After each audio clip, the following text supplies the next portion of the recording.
এবং উপপ্রধান সবাইকে একযোগে আমি স্বাগতম জানিয়ে আজকে বর্তমান ভারতবর্ষে বিজেপি বা আরএসএসের মতো সরকার যেভাবে আমাদের গণতন্ত্রকে, আমাদের সংবিধানকে নোংরামি করছে বা অবমাননা করছে, তার বিরুদ্ধে আমাদের সংগ্রাম। কারণ আমরা ভারতীয় উপমহাদেশের বাসিন্দা, আমরা হিন্দু, মুসলিম, জৈন, খ্রিস্টান একসঙ্গে বাস করি। সেখানে আমাদের ভ্রাতৃত্ব, বন্ধুত্ব সব এক। কিন্তু বিজেপির মতো সরকারের তারা মেরুকরণের মাধ্যমে ভারতবর্ষের মানুষের মধ্যে বিষাক্ত বিষক্রিয়া ছড়িয়ে দিচ্ছে। এই জন্য আমরা এই সরকারকে অগণতান্ত্রিক সরকার বলে চিহ্নিত করেছি। তাই আমরা সকল দেশবাসীর কাছে আহ্বান করব যে এরকম একটা সরকার ভারতবর্ষে আমরা চাই না।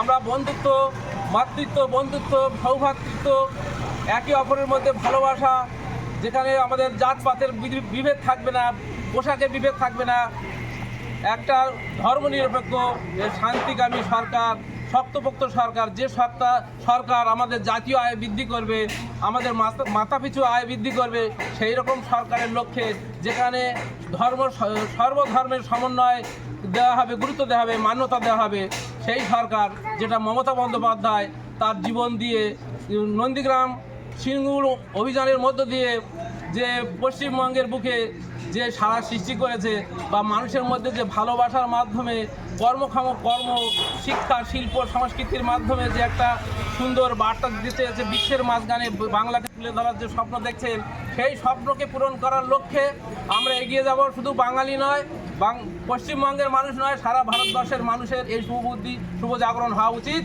এই বলে মনে করি আমরা। এবং বিজেপির মতো একটা আত্মকেন্দ্রিক বা যারা মেরুকরণের রাজনীতি করে, যারা হিন্দু মুসলমানদের ফাটল ধরিয়ে সামাজিক অবক্ষয় সৃষ্টি করে, যে অবক্ষয় সমাজ কোনোদিন মেরুদণ্ড উঁচু করে দাঁড়াতে পারে না, সেই সমাজ কখনোই আমাদের জাতীয় আয় বৃদ্ধি করবে না, আমাদের কর্মসংস্থান জোটাতে পারবে না, শুধু প্রলোভন দিয়ে রেখে দেবে, আমাদের মধ্যে বিভেদ সৃষ্টি করবে। তার বিরুদ্ধে আমাদের লড়াই।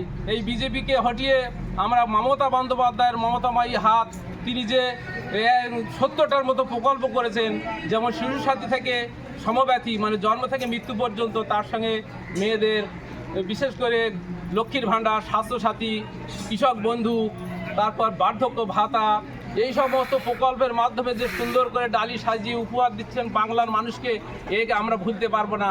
তার সেই জয়কার রথকে দুর্বার গতিতে এগিয়ে রাজ্য থেকে কেন্দ্রের দিকে পৌঁছে দেওয়ার লক্ষ্যে অঙ্গীকার রেখে মানুষের কাছে এই আহ্বান রেখে আমি আমার বক্তব্য শেষ করছি। জয় হিন্দ, বন্দে মাতরম। তৃণমূল কংগ্রেস জিন্দাবাদ, মামাটি মানুষ জিন্দাবাদ, মমতা বন্দ্যোপাধ্যায় জিন্দাবাদ, অভিষেক বন্দ্যোপাধ্যায় জিন্দাবাদ, এবং সমস্ত কর্মী, তৃণমূলের সমস্ত কর্মী জিন্দাবাদ।